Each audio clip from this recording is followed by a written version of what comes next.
بغیر وضو کے اذان اور اقامت کہنا یہ کیسا ہے؟ چنانچہ اذان باوضو دینا یہ مستحب عمل ہے، لیکن اگر کسی شخص نے کسی مجبوری میں بغیر وضو کے اذان دے دی ہے تو اس کی بھی گنجائش ہے، لیکن یہ اچھا عمل نہیں ہے۔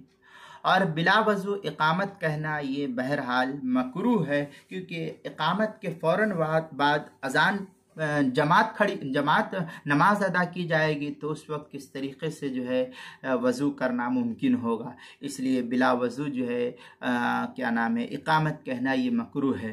چنانچہ فتاوی ہندیہ میں ہے وَلَا يَكْرُهُ أَذَانُ الْمُحْدِثِ فِي ظَاهِرِ الرِّوَایَةِ هَكَذَا فِي الْكَافِي وَهُوَ الصَّحِيحُ كَذَا فِي الْجَوْهَرَةِ النَّيِّرَةِ وَكُرِهَ إِقَامَتُهُ وَلَا تُعَادُ هَكَذَا فِي مُحِيطِ السَّرَخْسِي۔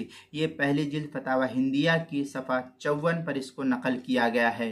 ہدایہ میں ہے فَكَانَ الْوُضُوءُ فِيهِ اسْتِحْبَابًا، ہدایہ پہلی جلد صفحہ 90، فتاوی شام جو بیروت کا چھپا ہوا نسخہ اس کی پہلی جلد صفحہ 392، تاتار خانیہ اس کی پہلی جلد صفحہ 519، بدائع الصنائع پہلی جلد صفحہ 374، کتاب المسائل اس کی پہلی جلد صفحہ 252 پر اس کو نقل کیا گیا ہے۔